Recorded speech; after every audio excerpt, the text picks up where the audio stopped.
Welcome back to the deep dive. We are really glad you're here with us today. Good to be here. So, I want to start this one a little differently than usual. I want to run a quick experiment. Oh? Yeah, just with you.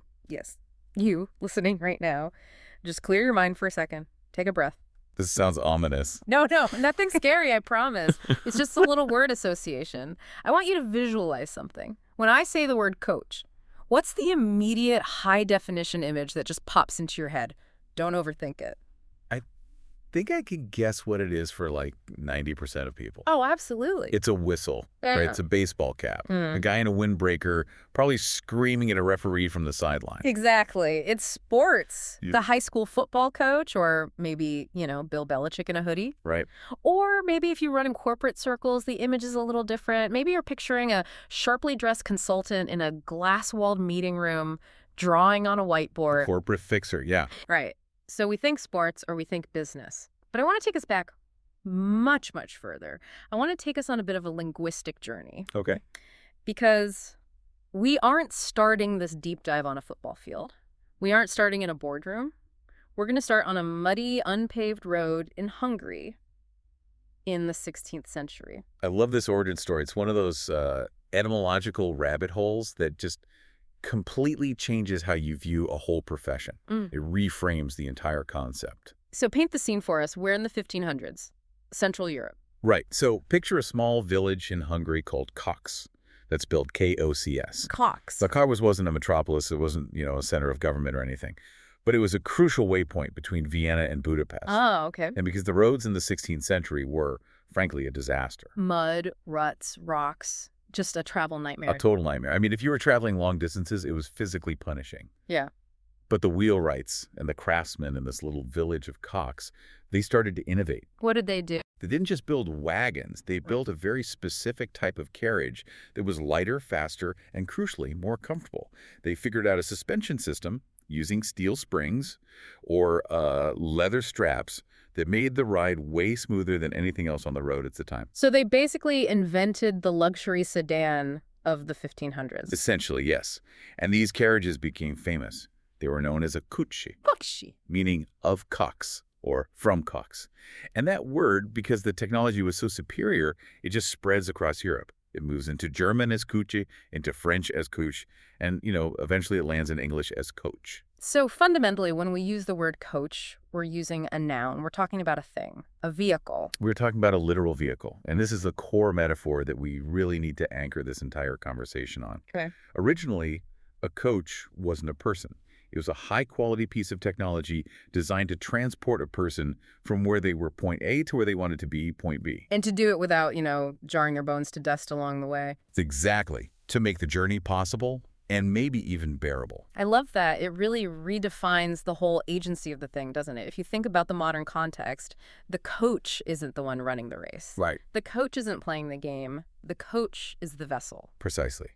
And if you look at the modern definition of coaching, I mean, whether we're talking about life coaching, executive coaching, or even esports coaching, which we'll get to, the fundamental mechanism is exactly the same. It's a vehicle. It's a vehicle. It's a process designed to transport a person from their current state to their desired state. So it's not about fixing a broken person. It's about Yeah. movement. It's about transportation. That's the key distinction. It shifts the focus from what's wrong with you to where are you going. And that is what we're unpacking today. We've got a massive stack of research here. I mean, everything from the academic history of the term to the specific mechanics of how it works in the brain to the ethical Wild West of the modern industry. Because let's be honest, it feels like everyone and their dog is a coach these days. It's definitely a boom industry. And that, of course, brings its own set of complications. It really is a meta profession, isn't it? That's a great term for it, a meta profession. Because once you start looking, you realize coaching is everywhere. It's in our schools, our hospitals, our offices, even our video games. So before we get lost in the weeds of, all the specific applications, we need to establish a baseline. Agree. What exactly is coaching? Because I feel like people use the word interchangeably with mentor or consultant or even therapist. That is the single most common point of confusion. And it's not just semantics. It's about what you're actually paying for. Right. So the source material defines coaching specifically as a form of development where an experienced person, the coach, supports a learner or a client in achieving a specific personal or professional goal. Okay, but isn't that what a mentor does? If I have a mentor at work, aren't they helping me achieve a goal? Not exactly. And the distinction is crucial if you want to understand the value proposition here. Mentoring tends to be more informal, and it's almost always hierarchical. It involves someone who is further along on the same path. The sage on the stage model. Exactly. Yeah. A mentor says, I've walked this path. I've encountered these dragons. Here is how I slew them. You should try holding the sword the way I held it. I see. It's wisdom transfer. It's advice giving based on personal experience. Do what I did and you'll get what I got. Ideally, yes. Coaching, on the other hand, is completely different. A coach does not need to be an expert in your specific job. A coach doesn't need to have walked your path. Wait, really? If I'm a CEO, don't I want a coach who has been a CEO? Not necessarily. In fact, sometimes that actually gets in the way. Oh. Because the coach isn't there to give you the answers. The coach is there to use a specific set of tools to help you unlock the capacity to find your own answers. It's less about be like me and more about how do we get you where you want to go using your strengths. So if we go back to our transportation metaphor. The mentor gives you the map they used 20 years ago. Yeah. The coach sits in the passenger seat and teaches you how to drive the car yourself, regardless of the terrain. That is a very apt way to put it. The mentor provides the content, the coach provides the process. Exactly. Yep. And this matters to us, to you, the learner listening right now, because we live in an era of self-optimization. Everyone wants to be better, faster, smarter. Coaching has become a primary tool for that. But as we're going to see later, it's also a completely unregulated industry. It's a bit of a Wild West. Which is why we need to understand the mechanics. If you're going to hire a driver for this carriage, or if you're going to learn to drive it yourself, you better make sure you understand how the engine works. Correct. Okay, let's rewind the clock again. We talked about the Hungarian carriage, but here's the nugget that really surprised me in the research. Yeah. When the word coach first started being applied to a human being, an instructor, not a wagon, it wasn't in sports. No, it wasn't. It was in academics. That's right. We're looking at Oxford University slang around 1830. 1830, so I mean decades before organized sports leagues are really a thing. The term was used to describe a tutor who carried a student through an exam. Again, you see, it goes right back to that transport metaphor. The student is the passenger, the exam is the muddy, treacherous road. And the tutor is the coach, dragging them through the muck to the destination. That paints a vivid picture. It almost feels a little derogatory, doesn't it? Like the student couldn't walk on their own. It was a bit tongue-in-cheek. Yeah. It kind of implied that the student was wealthy enough to pay to be carried, rather than doing the hard walking themselves. But then it evolves. It gets more intense. The sources mention Cambridge University and these mathematical wranglers between 1780 and 1909. Yes. Now, mathematical wrangler sounds like a character from a fantasy novel. What on earth is a mathematical wrangler? This is a fascinating slice of educational history that's largely forgotten. The mathematical tripos at Cambridge was this incredibly grueling, multi-day contest. Multi-day. Oh, yeah. It wasn't just a math test. It was a marathon of well-scripted problem solving. A marathon. Literally. It went on for days. And it was super competitive. The students were ranked publicly. The top student was the senior wrangler. It was a spectator sport. There was betting. There was betting involved. Betting on calculus. Betting on who would crack under the pressure. Because the stakes were incredibly high for their careers. Wow. And because the pressure was so intense, students started hiring these specialized tutors, these coaches, to prepare them. And what's interesting is that even back then in the 19th century, the core concept wasn't just teaching math. It was performance under pressure. So they weren't just teaching formulas. They were teaching mental endurance. Exactly. How to manage time, how to not panic when you see a problem you don't recognize, how to optimize your output when you're exhausted. That's the thread, isn't it? Whether it's a math test in 1850 or the Super Bowl in 2026, the coach is there to optimize performance when the heat is on. Precisely. It wasn't until 1861 that the term was first recorded in relation to sports. So the academic performance coach actually predates the athletic coach by quite a margin. That is a brilliant trivia fact. We usually assume business and academics stole the term from sports, but sports actually stole it from the nerds at Cambridge. In a manner of speaking, yes. So, okay, we have this evolution. Carriages to math tutors to sports. But when we look at the modern coaching industry, the stuff we see on LinkedIn, the life coaches, That seems to have a different flavor. It's less about passing a test and more about self-actualization. That brings us to the 20th century. Modern coaching is really a convergence of several different rivers. You have adult education theories, you have leadership studies, but the big one, the one that really gave coaching its current flavor, is the human potential movement of the 1960s. The 60s, this is where things get a little more introspective. Right. You have things like large group awareness training, or LGA. The most famous example mentioned in the source is Erhard Seminars Training, or EST, founded in 1971. EST, that's the stuff that was often parodied as people sitting in hotel ballrooms for hours, not allowed to go to the bathroom, being told they're responsible for their own reality, right? It was certainly controversial, and we can debate the ethics of those specific seminars, but it shifted the cultural conversation. It moved the focus from teaching skills, like the math coach, to transforming the self. Transforming the self. Yes. It introduced this radical idea that you are not just a victim of your circumstances. You could actively design your life and your mindset. That is the DNA of modern life coaching, the idea that you have agency and you can change your way of being. But then, just to complicate things, the academics come back in, because transforming your being sounds a little woo-woo to a Fortune 500 company. Exactly. And that's why the year 2000 is a major milestone in our timeline. In January 2000, the University of Sydney offered the world's first unit of study in coaching psychology. That feels like the moment the field put on a suit and tie. It was a bid for legitimacy. It was an attempt to ground these practices in psychological theory and evidence-based approaches. It signaled that coaching was becoming a serious discipline, distinct from therapy and distinct from consulting. It said, this isn't just motivational speaking. There's science here. So let's look at that science. We've established the history. We've gone from Carriages to Cambridge to the University of Sydney. Now, I want to open up the hood. What is the engine here? Let's do it. If a coach isn't just giving advice, if they aren't just saying, hey, buy this stock or dump that boyfriend, what are they actually doing? What's the technique? It really comes down to a specific communication toolkit. If you listen to a skilled coach, you'll notice they're doing very specific things. They use targeted restatements. They practice active listening. They use questioning and clarifying techniques. Targeted restatements. Can we unpack that? That sounds like they're just repeating what I say. If I say I'm sad and they say, I hear you're sad, I'm going to feel like I'm talking to a parrot. It's more subtle than that.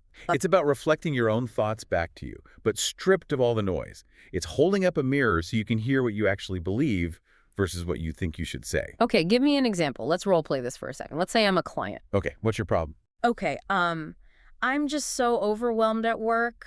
My boss is micromanaging everything. The deadlines are impossible, and I just feel like I'm drowning and I want to quit. Okay. Now, a friend might say, oh man, your boss is a jerk. Let's go get a beer. That's sympathy. Right. A mentor might say, here's how I handle a micromanager in my last job. That's advice. Yeah, I'm the coach. A coach might say something like, it sounds like you feel a complete lack of agency in your current environment. Oh. See, I didn't agree that your boss is a jerk. I didn't tell you to quit. I isolated the core feeling. Lack of agency. Yeah, that lands differently. It makes me stop and think, is it the work or is it the lack of control? Exactly. Now you're analyzing the problem rather than just venting. The goal isn't to give you the answer. The goal is to help you shift your perspective so you can discover a different approach. That's the key, right? The agency stays with the learner. Exactly. And because the core mechanism is perspective shifting and goal attainment, it applies to almost anything. That's why we call it a meta profession. You can apply this framework to health, to politics, to spirituality, to social skills. Well, let's look at some of those applications, because the list in our sources is honestly staggering. The biggest one, obviously, is business. Business and executive coaching is a massive industry. It's a staple of human resource development now. And what are they actually focusing on in the boardroom? Is it just make more money? It's usually more nuanced. It's about personal effectiveness, behavioral changes, strategic thinking. They use tools like 360-degree feedback, where everyone around you reviews your performance in psychometrics. I found it interesting that the sources mention this isn't just about hiring an expensive guru from the outside. No, and that's a big trend. Managers are now expected to act as coaches for their own teams. The idea is that a leader shouldn't just be a boss giving orders. They should be a coach developing their people. That seems really hard to pull off. I'm your boss, I decide your bonus, but also tell me your deepest fears. It is a difficult balance, but the systematic reviews cited in the research are actually quite positive. They show that coaching can reduce workplace stress and, importantly, increase employee voice. Employee voice, what's that? That's the confidence employees feel to express their ideas. If you have a boss who listens and asks questions rather than just barking orders, you're going to feel safer speaking up. And in a knowledge economy, you need people to speak up. You need that innovation. That makes sense. If you're just a pair of hands executing orders, you aren't adding value. If you're a thinking partner, you are. Precisely. Now let's pivot to an application that I found incredibly compelling. ADHD coaching. This is a vital area. This concept was introduced in 1994 by psychiatrists Hallowell and Rady in their book Driven to Distraction. Now, we know ADHD involves deficits in executive function. But before we get to the coaching, can we just clarify executive function? We hear that term a lot. Okay, so think of the brain as an orchestra.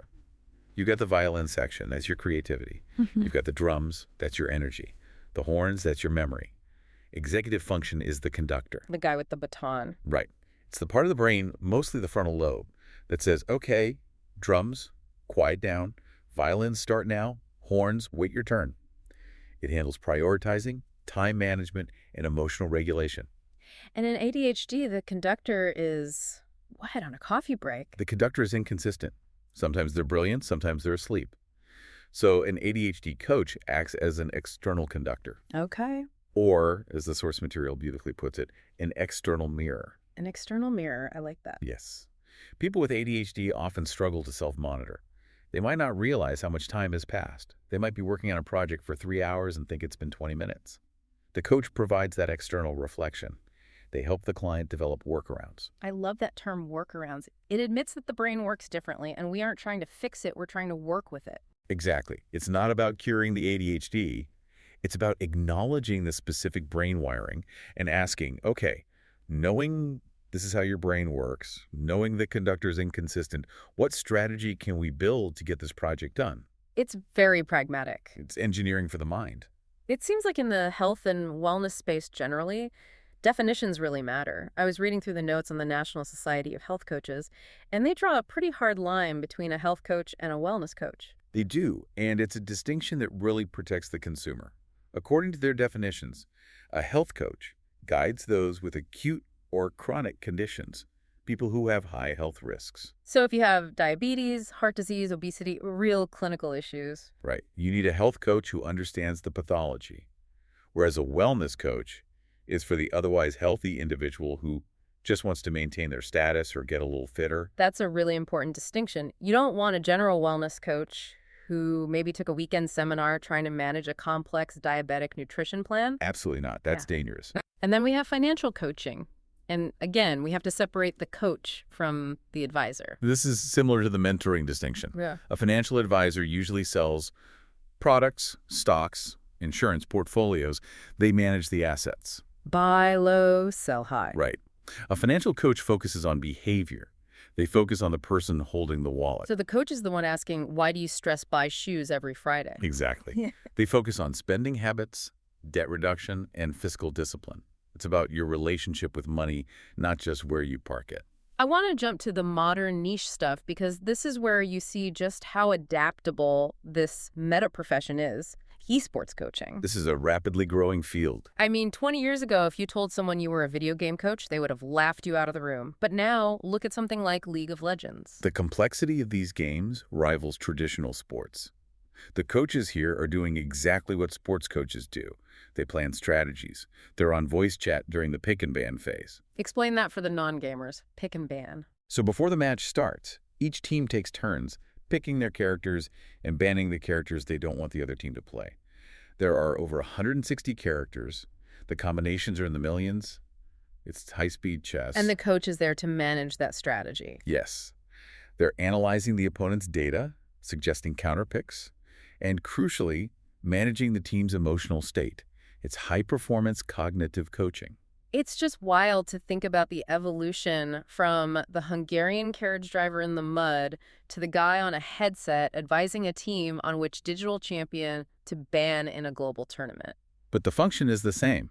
Here's where we are, here's the victory condition, here's how we get there. And then, of course, we have baiting coaches. Yes. Applying coaching principles to personal and business relationships. Again, focusing on skills, perspective and specific goals. And one more distinction I want to hit before we move on. Homework coaching versus tutoring. This ties back to the ADHD point. It does. A tutor teaches you what to learn. Chemistry, history, French. A homework coach teaches you how to learn. The process. The process. Study skills, organization, time management. It's a process focus versus a content focus. Okay, so we've painted a pretty rosy picture so far. Coaching helps you organize your brain, advance your career, win video games, get fit. It sounds like a miracle drug. But we have to talk about the elephant in the room. We do, and it's a big elephant. This industry is seemingly everywhere, but it is also, as we mentioned, a wild west. That is the major critique, and it's a valid one. In many jurisdictions, including the U.S. and the U.K., anyone can wake up tomorrow morning, print a business card that says life coach, and start charging clients. There's no bar exam, there's no medical board. None. And this leads to several issues. The first is a philosophical one. The criticism that life coaching in particular is commercializing friendships. Ugh, commercializing friendships, that hits hard. The skeptics argue that the support a life coach offers, listening, encouraging, helping you sort through your problems, is what a good friend used to do for free. By monetizing it, are we eroding our natural social bonds? Are we saying that we're so lonely we have to pay someone to care about our goals? That's a heavy thought. But on the flip side, sometimes you need an unbiased opinion. A friend wants you to be safe. A coach wants you to grow. That is the counter-argument. But there's also a safety question. Critics argue it is akin to psychotherapy, but without the guardrails. This is the most dangerous area. To be a counseling psychologist in California, for example, the sources note you need 3,000 hours of supervised professional experience. 3,000 hours. And to be a life coach? Zero. So you have people potentially dealing with deep-seated trauma, anxiety, or depression who are not trained to handle it. A coach is supposed to be forward-looking. How do we achieve the goal? But if a client is blocked by past trauma, an untrained coach might try to push through it when they really should be referring out to a therapist. And then there's the business model itself. I was reading about the pyramid implication. Yes. This is the critique that the demand for actual life coaching services is relatively low in some markets. So how do you make money? You teach other people how to be coaches. Exactly. Critics suggest the most profitable part of the industry isn't coaching clients. It's selling certificates to would-be coaches. It creates a feedback loop where everyone is coaching everyone on how to be a coach. That is concerning. But it's not all doom and gloom, right? There are people trying to fix this. Absolutely. The industry is aware of these reputation risks. There's a strong push for professionalization.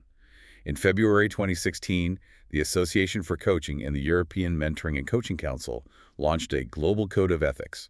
So there are standards. There are, but the catch is it remains self-regulatory. Membership in these bodies is optional. You don't have to join them to practice. So effective coaches are defined by their integrity and their credibility, but it is entirely up to the consumer, to you, the listener, to verify that. The law won't do it for you. You have to check their credentials. You have to see if they're part of these ethical bodies. You have to ask about their training. So let's bring this all the way back.